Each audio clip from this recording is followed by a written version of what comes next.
आंतरराष्ट्रीय योग दिनानिमित्त राज्यात ठिकठिकाणी योग प्रात्यक्षिकाचे आयोजन करण्यात आले। वरळी डोम या ठिकाणी अमृता फडणवीस या योग करण्यासाठी उपस्थित होत्या। सुमारे 1000 महिलांसोबत मुंबई महापालिका आयुक्त भूषण गगराणी व अभिनेत्री नुसरत भारूचा देखील या ठिकाणी योग करताना पाहायला मिळाले। या ठिकाणी आढावा घेतला आमचे प्रतिनिधी चेतन ननावरे यांनी।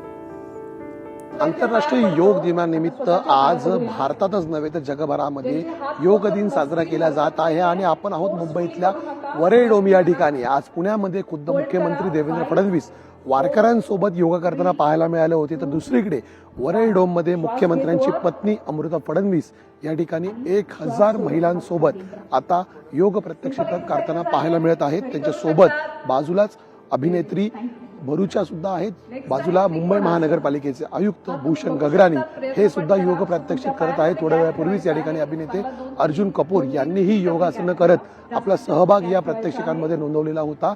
परिणामी भारत नव्हे, महाराष्ट्र नव्हे तर मुंबईमध्येही आज उपमुख्यमंत्री असतील किंवा मुख्यमंत्री असतील किंवा वेगवेगळे राजकीय नेते आहेत, मंत्री आहेत, लोकप्रतिनिधी आहेत, ते सर्वसामान्य लोकांच्या खांद्याला खांदा लावून योग प्रात्यक्षिक करताना पाहायला मिळत आहे। त्यामुळे पंतप्रधान नरेंद्र मोदी यांनी दिलेला संदेश आज ठिकठिकाणी पाळला जातो हेही पाहायला मिळते। कॅमेरामन निकेश मोरेसह मी चेतन ननावरे, मुंबई।